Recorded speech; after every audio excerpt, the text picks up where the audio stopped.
Na Transilvânia, um homem dispara sobre um cadáver desenterrado, no qual foi previamente espetada uma estaca no coração. Estaria diante de um vampiro? A crença poderá ter se inspirado em processos registrados em cadáveres reais nos tempos antigos. Mas afinal, vampiros são reais? Há quem garanta que sim. Quer ver? 2 segundos de vinheta, o tempo de você deixar o like e se inscrever. E vamos pro vídeo.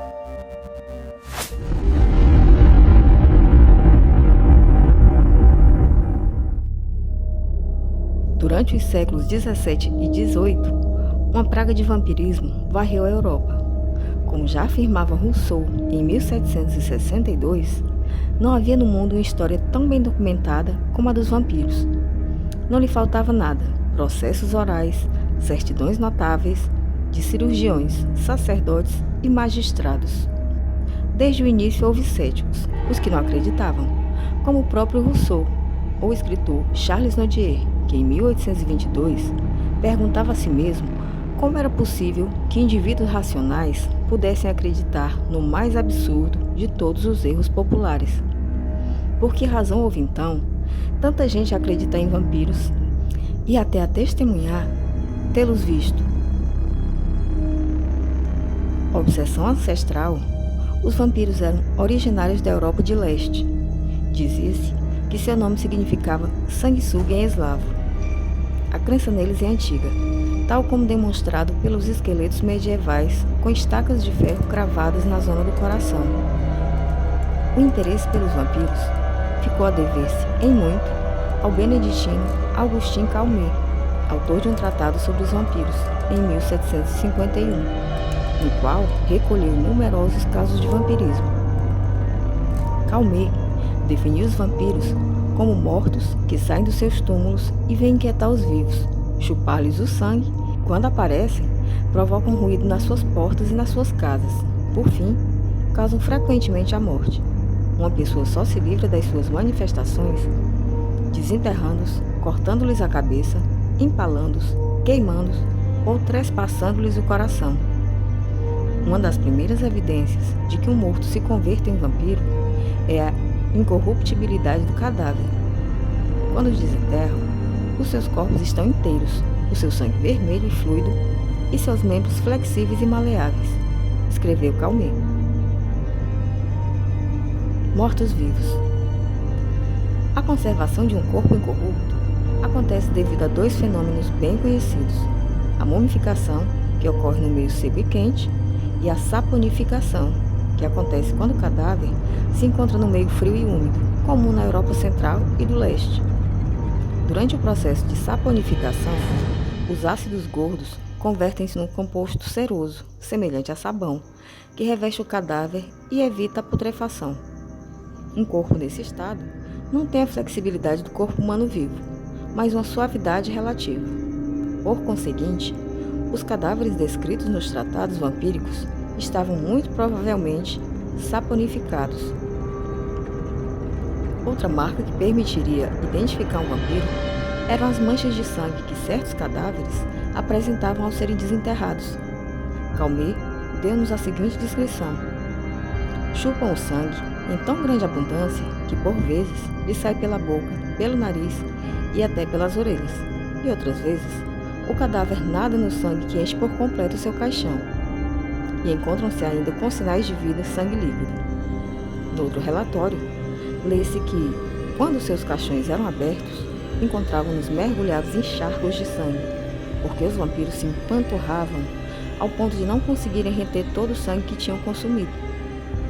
O tempo durante o qual o sangue permanece líquido no cadáver depende, sobretudo, das condições ambientais em que este se conserva.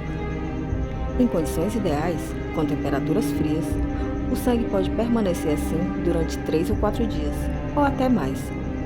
Se os cadáveres fossem desenterrados dentro desse prazo, por haver suspeitas ou indícios do seu vampirismo, é possível que os encontrassem com sangue nas veias. Fosse como fosse, o atraso na coagulação pode dever-se a várias causas. Quando se fala em cadáveres manchados de sangue ou nadando nele, o que é seguramente um exagero, Há que pensar em possíveis hemorragias pós-mortem ocorridas neste período de fluidez sanguínea. Uma pancada sofrida durante a transladação do corpo para o cemitério ou a descida do caixão à cova poderia provocar um traumatismo, causador da libertação mais ou menos abundante de sangue, pelo nariz ou pela boca. Por outro lado, dependendo da causa da morte, a concentração de enzimas anticoagulantes no plasmado cadáver pode ser maior. Portanto, poderia registrar-se uma perda de sangue natural pelo nariz e pela boca, sem ser obrigatório concluir que se tratava de um vampiro, como defendia a crença popular. Gritos provenientes do além-túmulo. Segundo a crença popular, para se pôr termo às aparições das pessoas suspeitas de serem vampiros, era preciso desenterrá-las e trespassá-las com estaca. Aparentemente, quando esta penetrava nos corpos, os supostos vampiros davam um grito. O Tratado de Calmé narra um desses casos, quando o caçador de vampiros fez cravar, segundo o costume do coração, uma estaca muito aguçada com a qual atravessava todo o corpo de uma ponta a outra, o que faria dar um grito horroroso, como se estivesse ainda com vida. Isto era considerado outra prova de que os vampiros estavam vivos e que só depois que lhes cravassem a estaca é que realmente morriam. Histórias de terror. Ainda no seu tratado, Dom Calmé relata episódios como o ocorrido em Kisilova, na Sérvia, em 1720. Ali, os cidadãos asseguraram ter visto um homem que morrera semanas antes circulando pela cidade e lançando-se ao pescoço de várias pessoas para chupar-lhes o sangue. O cadáver foi desenterrado e, ao ser encontrado incorrupto, espetaram-lhe o estaca e queimaram-no. Pode também encontrar-se uma explicação natural para esse acontecimento. Com efeito, o ar que se encontra encerrado na caixa torácica e que é formado ao sair, com velocidade e violência, pelo golpe dado com a estaca, pode gerar esse ruído ao passar pela garganta e fazer parecer que se trata de um grito. E aquilo que parecia ser um rugido era interpretado pelos presentes à exumação como um grito de dor do cadáver. Unhas e cabelo. Outro fenômeno que indicava, sem sombra de dúvida, a presença de um vampiro era o de haver mortos cuja barba, cabelo e unhas continuavam a crescer. Quando uma pessoa morre, as células deixam imediatamente de ser alimentadas e o cabelo e as unhas param de crescer. Mas alguns efeitos ópticos podem transmitir a impressão contrária. No caso do cabelo, o que se passa é que, após a morte, ocorre um dessecamento, desidratação e retração da pele, que pode pôr descoberto um pouco de cabelo interno. Além disso, os cabelos costumam cair, dando a impressão de terem crescido. O mesmo acontece com as unhas. Quando a pele do cadáver se retrai, parecem maiores do que são na realidade. No ser vivo, cabelo e unhas crescem a partir da raiz devido à multiplicação das células e alimentam-se da corrente sanguínea. A leitura dos casos de vampirismo de outrora evidencia que as descrições dos cadáveres eram rigorosas e muitos dos acontecimentos observados ocorreram efetivamente pós-mortem. O que nada tem de científico são as explicações dadas a seu respeito, de tal modo que, em parte, a crença nos vampiros não era mais do que fruto da ignorância sobre a decomposição e as causas de fenômenos naturais, que hoje sabemos explicar em pormenores. Enxofre e fogos fátuos. Além dos fenômenos biológicos, existem outros fatos que contribuíram para o desenvolvimento do mito do vampiro, como o cheiro a enxofre que se fazia libertar-se dos seus corpos, ou dos fogos fátuos, luzes que alguns afirmavam ver sobre os túmulos de presumíveis vampiros.